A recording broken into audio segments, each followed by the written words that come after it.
if things go this way or that way, if things go left, if things shift around, if things get all mixed up, and your plan suddenly doesn't make any sense anymore, you're going to need your strategy. My name is Damon Brown. I'm DamonBrown.net. My main thing is helping you as a side hustler, a solopreneur, otherwise a non-traditional entrepreneur. Today we're going to talk about having a plan versus having a strategy.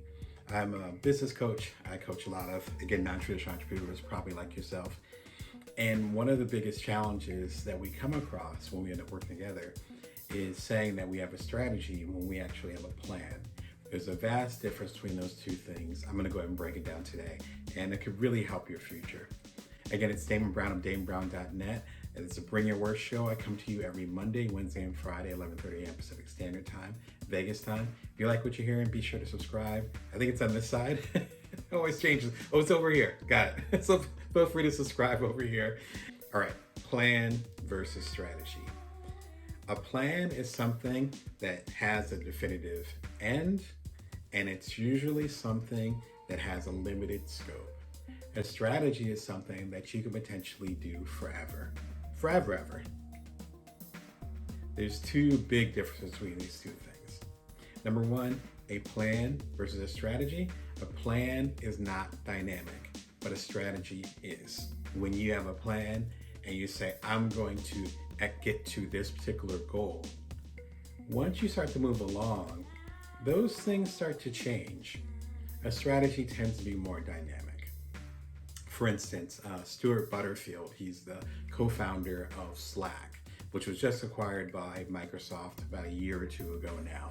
But it's the popular messaging system. If you're involved in corporate environments, or if you end up working with a group remotely, which a lot of us are, you probably are familiar with Slack. It's basically a messaging app that allows you to put files in and things of that nature. Keep a record of all the work that you're doing with your team.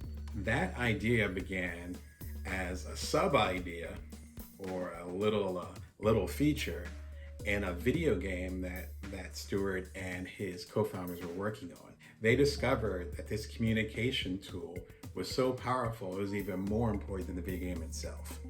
Their plan was to release this video game. Their strategy was to actually connect people. Their plan was to release a video game. Their strategy was to connect people. My plan is to have this video series, this YouTube channel with you. My strategy, though, is to actually connect with side hustlers, solopreneurs, and other non-traditional entrepreneurs like yourself. Doesn't matter whether I'm doing this YouTube show with Bring Your Worth. Doesn't matter if I'm doing my books like the new one, Career Remix. Doesn't matter if I'm speaking on stage. Doesn't matter if I'm doing a TED Talk. It doesn't matter if we're working one-on-one through my coaching practice at DamonBrown.net. It doesn't matter. So you have a certain plan, but that plan is part of a bigger strategy. You're able to become a lot more dynamic and more fluid with the situations that come up. Which leads to number two, as far as why it's important to differentiate between your plan and your strategy. Plans actually have a cap. No cap. Strategies do not. When I lived in Silicon Valley, there are so many people that were movers and shakers that I met that are considered luminaries now. It was a very lucky time to be there. Kind of like the Renaissance during Harlem.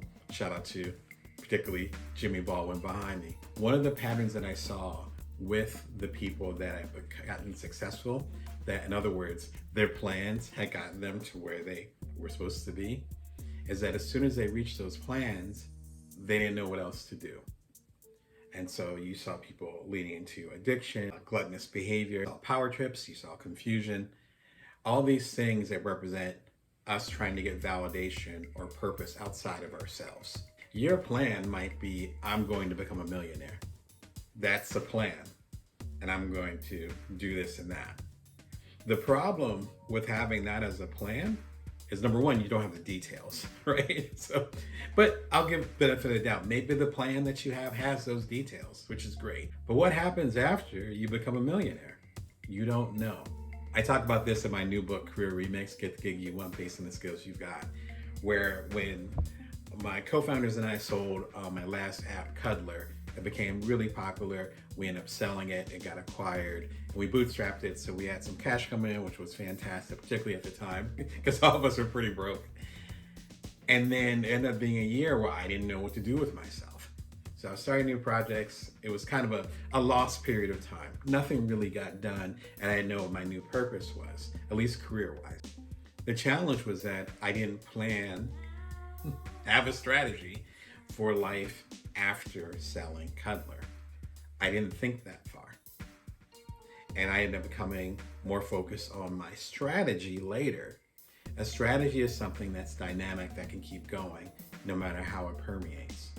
Again, my strategy is to connect with you, the side hustler, solopreneur, the non-traditional entrepreneur, as much as possible. That's my strategy. What forms that takes, the sky's the limit. This channel didn't exist 2 years ago. It wasn't even on my mind. And then some opportunities came, and it made perfect sense, particularly with us sheltering in place, and that being the beginning of the pandemic back in, at least for here in America, back in 2020.